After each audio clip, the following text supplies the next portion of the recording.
Hi friends, இன்றைக்கி என்ன video பார்க்க போகிறோன்னா வெறுகு வெட்ட போகிறோம். என்னங்க வெறுகு வெட்டத்துக்கு போகிறீங்களான்னு கேட்பீங்க. ஆமாங்க, வெறுகு வந்து எப்பவும் வீட்டில் இருக்கணும். ஏன்னா கேஸ் வேலை அதிகமாக இருக்குது, 1000 ரூபா இருக்குது. எடுத்துன்னு வந்தாலும் ஒரு மாதத்துல தீர்ந்து போயிடுது. அப்பப்போ ஒருத்தர் கஷ்டத்தை எதிர்பார்க்க முடியல. நம்மளும் கொஞ்சம் ஹெல்ப் பண்ணலான்னு வெறுகு வெட்டத்துக்கு போயின்னு இருக்கேன். அப்படியே எங்கள் வீட்டுக்காரரு சரி இன்னைக்கு ஒரு நாள் லீவு தானே நானும் வரேன்னு சொல்லிட்டு எங்கள் வீட்டுக்காரர் வரேன்னுங்கிறாரு. போகலாம். வெறுக்கு போகிறேன்னா சரி பொம்பளை போயிட்டு என்னத்தை வெட்டுறது, இன்றைக்கி ஒரு நாள் தான் ரெஸ்ட்டு.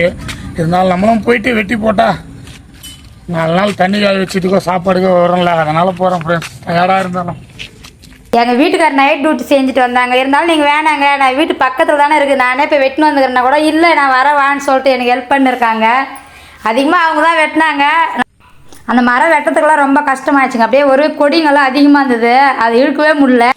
எப்படியோ ஒரு வழி அவங்க இழுத்து போட்டாங்க. நானும் அவங்க கூட ஹெல்ப் பண்ணியிருக்கேன். எனக்கு வெறுகு வெட்ட தெரியும். எங்கள் வீட்டுக்கார கல்யாணம் ஆன புதுசில் வெறுகே வெட்ட தெரியாது. இருந்தாலும் என் கூட வந்து அவங்களுக்கும் நல்லா வெட்டுவாங்க. நாங்கள் எப்பவுமே ஏரியில் தாங்க போயிட்டு வெறுகு வெட்டின்னு வருவோம். தண்ணி ஏரியெல்லாம் வந்துட்டு இருக்குது. அங்கே பார்த்தீங்களான்னா ஃப்ளாட்டுங்க வேறு காம்பவுண்ட் கட்டிக்கிறாங்க. அதனால் பக்கத்துலேயே டிஷ் ஒயர் படுதுன்ட்டு வெறும் முள்ளு செடியெல்லாம் வெட்டி விட்டாங்க.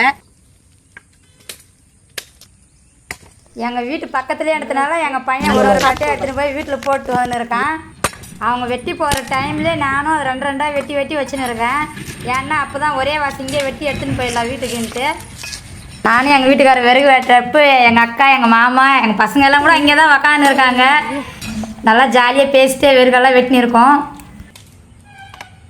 ஏரியா டான் பாஷா பாய் ஏன் வெறுகு வெட்டுறீங்க அப்படின்னு சொல்லிட்டு இங்கே வந்து அப்ஜெக்ட் பண்ணிட்டு இருக்காரு. வெறுகு வெட்டுறது பார்த்தீங்கன்னா எங்கள் ஊர் ஞாபகம் வந்துச்சுங்க எங்களுக்கு. நான் ஸ்கூல் ஒரு 10th +2 படிக்கிற வரைக்கும் கூட வெறுக்கு போயின்னு தான் இருந்தேன். நான் எங்கள் ஃப்ரெண்டுங்க கூடலாம் போவேன். தூரத்துலேருந்தே அந்த கட்டை எந்து நான் அங்கே தான் வெட்ட போகிறேன் அப்படின்னு ஜாலியாக விளையாடிக்கினே நாங்கள் பேசினே வெறுகு வெட்டின்னு வருவோம். வீட்டுக்கு வெறுகு வெட்டினு வந்து போட்டு இருந்தாலும் எங்கள் அம்மா வெட்டினு வந்துட்டியா வெறுகு அப்படின்னு கேட்பாங்க. வெட்டினு வந்துட்டுமான்னு சொல்லுவேன். கொஞ்சமாக தாங்க நான் வெட்டுவேன். எல்லாமே எங்கள் அக்கா தான் எனக்கு வெட்டி நல்லா கயிறு போட்டு கட்டி என் தலை மேலே வச்சு என்னை கூட்டின்னு போவாங்க எங்கள் அக்கா.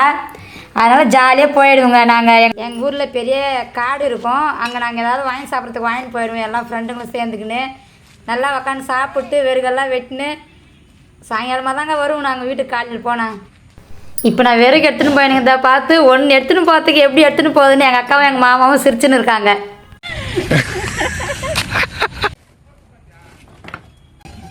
இன்றைக்கி எங்கள் வீட்டுக்காரர் வீட்டில் இருந்ததுனால எனக்கு கூட மாட ஹெல்ப் பண்ணாங்க. இன்றைக்கி வீடியோ அவ்வளோதான். பிடிச்சிருந்தா லைக் பண்ணுங்கள்.